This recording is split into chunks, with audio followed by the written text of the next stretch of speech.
Good morning class. हम लोग पढ़ रहे हैं विष्णु खरे जी का चार्ली चैपलिन यानी हम सब, ये चैप्टर है। और हमने कल इसको स्टार्ट किया था। हमने विष्णु खरे जी का जीवन परिचय पढ़ा, उनके विचार पढ़े, उनका जो फिल्म समीक्षा करते हैं वो फिल्मों के ऊपर, मतलब सिने आलोचना के बारे में लिखते हैं। वो सिने आलोचना या सिनेमा के विषय में अपने विचार रखते हैं। ये उनका मतलब मुख्य लेखन का वो है, विषय है।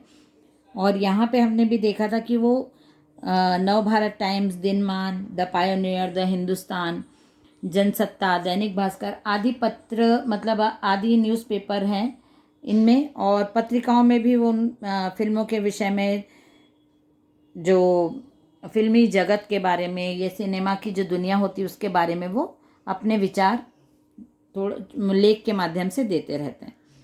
अब यहाँ जो चैप्टर अब हम आज स्टार्ट करने वाले हैं उसमें चार्ली चैपलिन के जीवन के बारे में बताया है।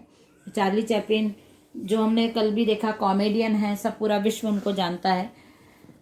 तो चार्ली चैपलिन की लोकप्रियता उनकी कॉमेडी की वजह से, उनके काम करने के तरीके से थी, लेकिन उसके अलावा वो एक किस प्रकार के इंसान थे ये हम पाठ में पढ़ेंगे। यहाँ पे जो लेखक ने उनके बारे में बताया वो हम आज पढ़ना शुरू करते हैं। चार्ली चैपलिन यानी हम सब। यदि यह वर्ष चैपलिन की जन्म शती का न हो तो भी चैपलिन के जीवन का एक महत्वपूर्ण वर्ष होता, क्योंकि आज उनको पहली फिल्म मेकिंग अ लिविंग के 75 वर्ष पूरे होते हैं। मतलब जब भी ये लिखा होगा ना लेखक ने, उस समय की बात है कि उनके चार्ली चैपलिन के जो उनकी पहली फिल्म थी मेकिंग अ लिविंग के 75 वर्ष पूरे होते हैं। पौन शताब्दी से चैपलिन की, पौन मतलब आधे का भी आधा। चैपलिन की कला दुनिया के सामने है और 5 पीढ़ियों को मुग्ध कर चुकी है। समय, भूगोल और संस्कृतियों की सीमाओं से खिलवाड़ करता हुआ चार्ली आज भारत के लाखों बच्चों को हंसा रहा है, जो उसे अपने बुढ़ापे तक याद रखेंगे। पश्चिम में तो बार बार चार्ली का पुनर्जीवन होता ही है। विकासशील दुनिया में जैसे जैसे टेलीविज़न और वीडियो का प्रसार हो रहा है, एक बहुत बड़ा दर्शक वर्ग नए सिरे से चार्ली को घड़ी सुधारते या जूते खाने की कोशिश करते हुए देख रहा है। चैपलिन की ऐसी कुछ फिल्में या इस्तेमाल न की गई रीलें भी मिली हैं जिनके बारे में कोई जानता न था। अभी चैपलिन पर करीब 50 वर्षों तक काफ़ी कुछ कहा जाएगा। लेखक ने जो उनके बारे में जाना है, तो इसलिए उन्होंने लिखा कि चैपलिन के बारे में आगे कई वर्षों तक लिखा जाएगा, क्योंकि उनकी कुछ ऐसी रीलें मिली हैं जो यूज़ नहीं हुई हैं, इस्तेमाल नहीं हुई हैं, तो उनसे भी हमको चैपलिन को और जानने को मिलेगा। 1936 में बनी मॉडर्न टाइम्स फिल्म का एक दृश्य है, ये एक सीन है। 16 अप्रैल 1990 को इनके जन्म के 100 साल पूरे हो गए हैं। मतलब ये 89 में इनको 100 ईयर्स हो चुके हैं चार्ली चैपलिन को। 16 अप्रैल 1990, मतलब ये 100 साल पहले इनका जन्म हुआ था। 89 की बात है, और 89 से तो अभी और टाइम हमारा कितना निकल गया, 90 के बाद 31 ईयर्स और हो गए हैं एक्स्ट्रा। तो मतलब इस समय चार्ली की एज आप देखो कितनी होती, मतलब कितने साल पहले की बात है। लेकिन फिर भी उनका जो लोगों के ऊपर वो है, एक छवि जो बन गई उनकी, और लोगों में लोकप्रियता जो है वो अभी भी कम नहीं हुई, इतने सालों के बाद भी कम नहीं हुई। उनकी फिल्में भावनाओं पर टिकी हुई हैं, बुद्धि पर नहीं। पहले भी मैंने कल भी अपन ने डिस्कस किया था, तो यही देखा था कि जो कलाकार होते हैं, जो प्ले करते हैं, या जो एक्टर्स होते हैं, जो सिंगर्स होते हैं, डांसर, ये बहुत सेंटिमेंटल होते हैं। तो इनकी फिल्में भावनाओं पर टिकी हैं, बुद्धि पर नहीं। Metropolis, the cabinet of doctor Caligari, the rowan seal, last year in a Marienbad, the sacrifice जैसी फिल्में दर्शक से एक उच्चतर एहसास की मांग करती हैं, मतलब अच्छी सोच की मांग करती हैं। जो भी देखते हैं वो अच्छी सोच के साथ देखें, ऐसा ये फिल्मों का डिमांड रहता है। ऐसा फिल्म को बनाने के बाद उसका डायरेक्टर सोचता है कि क्योंकि अच्छी सोच से बनाई है, अच्छा उसका विषय दिया है, तो जो दर्शक देखें वो भी अच्छी सोच लेके इसको देखें और उसकी समीक्षा भी उसी प्रकार की जाए। चैपलिन का चमत्कार यही है कि उनकी फिल्मों को पागल खाने के मरीजों, विकल मस्तिष्क लोगों से लेकर आइंस्टाइन जैसे महान प्रतिभा वाले व्यक्ति तक कहीं एक स्तर पर और कहीं सूक्ष्मतम रसास्वादन के साथ देख सकते हैं।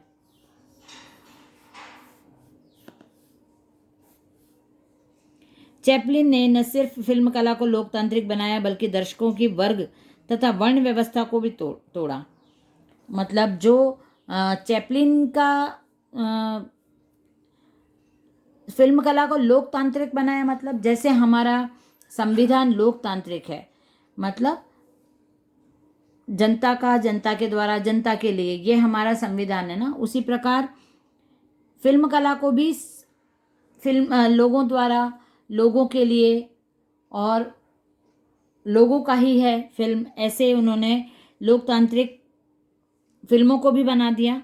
और दर्शकों का जो वर्ग, अलग अलग कैटेगरीज बन गई थी, जो देखते हैं दर्शकगण जो रहते हैं,